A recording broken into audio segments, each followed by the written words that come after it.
Ndabaramukije amahoro y'Imana abane namwe aho muri hose.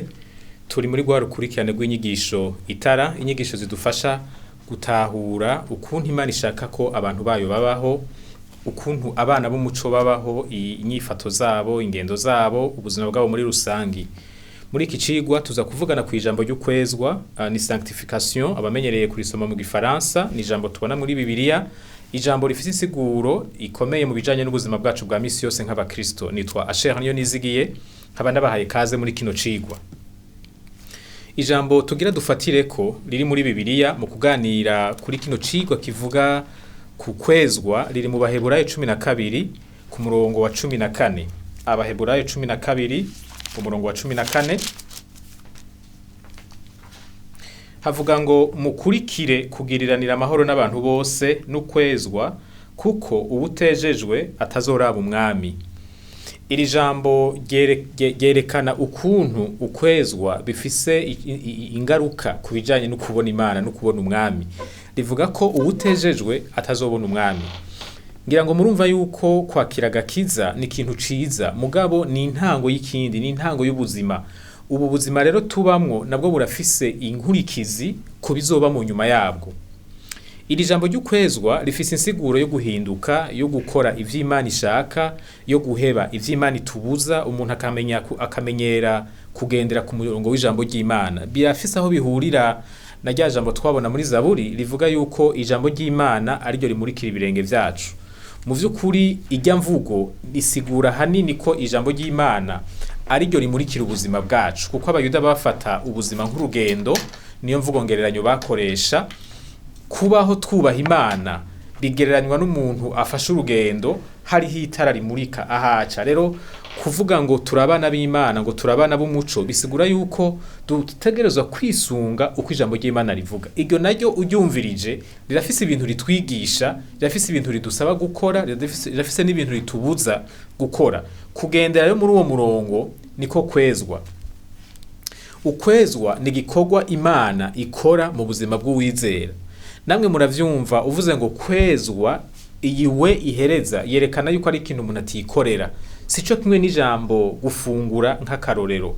Ni ikintu dukorerwa n'Imana. Iyo usomye muri Yohana 17 ku murongo wa 17 nyene havuga ngo ni Yesu yariko arasengera abigishwa biwe, yavuze ngo ubezeshe ukuri, ijambo ryawe niryo kuri. Yasavye Imana ngo yeza abigishwa, kuko igikorwa c'ukwezwa ni igikorwa Imana ifise mu ruhara. Ariko kandi ni n'igikorwa umwana w'umuntu nawe afise mu ruhara. Usomye mu Baheburayo 12 kuri 14 ni wa murongo twasoma, havuga ngo mukurikire kubana amahoro n'abantu bose hamwe n'ukwezwa, ngo kuko ubutejejwe atazobona umwami. Mukurikire kwezwa. Iri jambo gukurikira mu zindi ndimi cyane cyane mu Congereza bakoresheje ijambo to pursue. Iryo naryo risigura kwiruka canke gukurikirana ikintu. Bavuga ko ni nka kujya k'umuhigi ariko arahiga igikoko, ariruka agikurikira. Murumva ko usomye mu Baheburayo rero hari ukuntu iki gikorwa, uru rugendo gukwezwa, natwe hari ivyo dusabwa gukora. Imana irafise igikorwa cayo nivyo, ariko kandi Imana ishaka gukorana natwe, niko Imana yabitunganije. Guhabwa ubugororotsi nk'uko twabibonye mu gihe cyo kwakira agakiza bidushikana muri runo rugendo, urugendo rwo guhinduka, urugendo rwo kwigishwa ukuntu umwana w'Imana abaho, ivyizegwa akwiye kubakira ku buzima bwiwe, ibikorwa akwiye gukora, ingene akwiye kwigenza muri rusangi. Tugiye mu nsiguro imeze nk'iyiramvuye gato, twovuga ko ukwezwa ari ugukugwamwo imicafu y'icaha yubakiye kuri kamere kacu, hamwe n'iyikomoka mu mico y'igihugu tuba tubayemwo. Ahantu hose dukurira twama dusanga hariho ibintu bihari bikorwa nabo tuhasanze, ariko biravye neza ugasanga si vyose bihwanye n'ivy'Imana ishaka. Kwezwa ni uguhinduka, tukava muri ivyo bintu tuba dusanze mu kibano, tuba dusanze mu mico, maze tukimenyereza kubaha Imana. Kwezwa biba ku ngero zibiri. Hariho guheba ibibi tuba tumenyereye, hakabaho no kwimenyereza gukora ivyiza bishasha Imana ibiriko iratwigisha. Mu yandi majambo, ukwezwa novuga ko ari nko kwigaragaza, kwinkurikizi zifadika z'ivyo twizera. mu gifaransa novyita les implications pratiques canke les implications éthiques de notre foi chrétienne. Ivyo twizera ntibigarukira mu bwenge gusa, ntibigarukira mu majambo tuvuga gusa turi mu rusengero, ntibigarukira mu ndirimbo turirimba gusa, birafise ukuntu bitegerezwa kwigaragaza mu buzima bwacu bwa misi yose. Iyo umuntu ariko arahinduka mu mibereho yiwe bitewe no kwizera afise, iyo ubwo ni gwa rugendo gukwezwa aba ariko arakora. Hanyuma kwezwa ni igikorwa kizomara ubuzima bwacu bwose, si ikintu tuzokora ngo duheze ngo turashikiriye ukunengesera mu kugororoka 100%.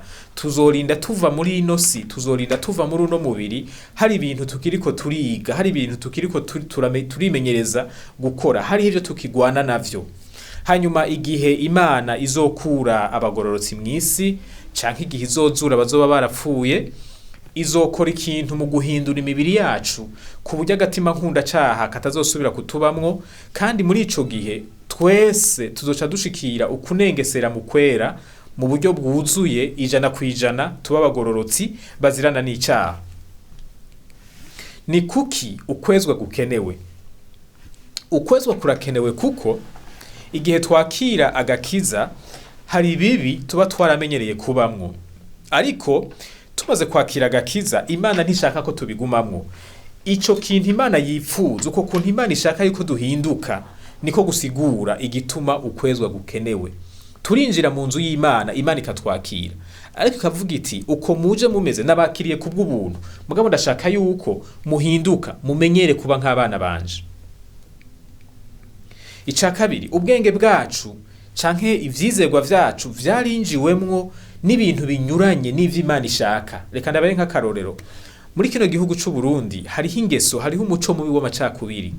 Hariho abantu banka abandi babahoye ubwoko, ata kintu vy'ukuri babakoreye kibi, mugabo bakumva umuntu ava mu bwoko kanaka bakumva baramwasi.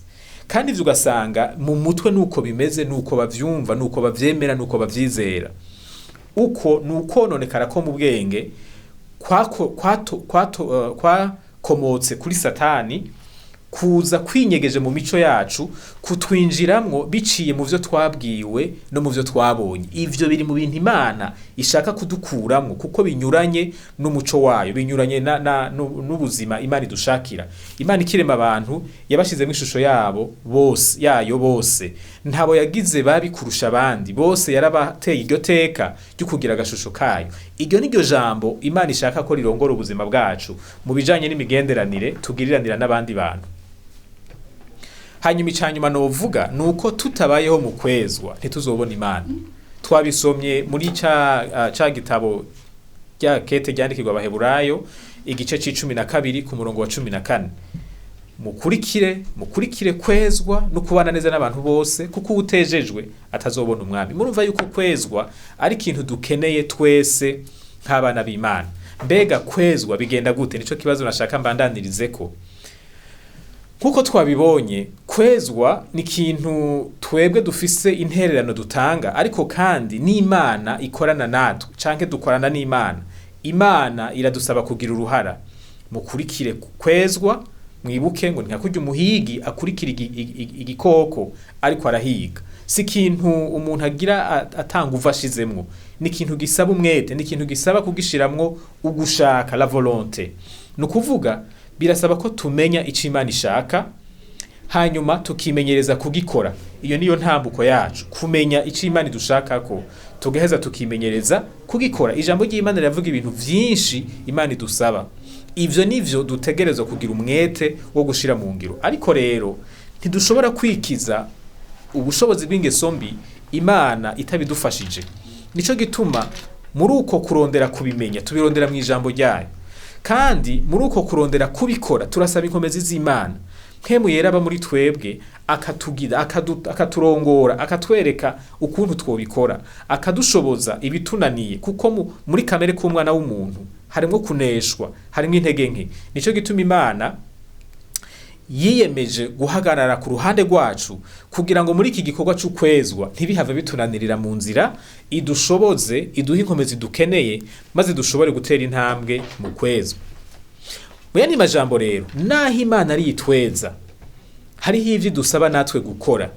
Imana ntivuga ngo nimugende muvyikorane jewe ntaco nzobafasha canke nkivuge ngo nzobibakorera vyose mwebwe nta ruhara mufise.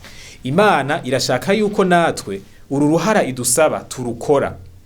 Tutarukoze ibintu birapfa. Nico gituma abantu babiri bashobora gukirizwa rimwe, umwe agahinduka mu ngeso ukamubona tera intambwe bimwe bitangaje, mugabo uwundi ugasanga yagumye muri za ngeso ziwe za kera kugeza naho abantu bibaza bati ngira ngo n'ugukizwa ntiyakijijwe. Byose biravana n'ingene umuntu agira iryo shaka, hanyuma Imana nayo ikaza imufasha muri ivyo bariko arakora. Mu kurangiza ndashaka ndabatera intege ngo murondere ukwezwa nkuko ijambo ry'Imana rivuga. Tugira umwete nka kurya umuhigi yiruka n'ishaka kugira ngo igikoko ariko arahiga ntikimusige.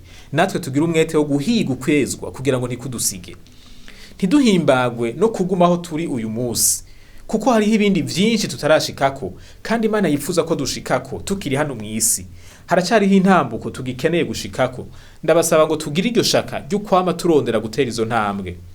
Imana ibahezagire cyane kandi bashoboze kugendera mu buzima bw'abejejwe, mutera intambwe ku munsi kugira ngo guhinduka kwanyu kuyihesha icubahiro. Amen.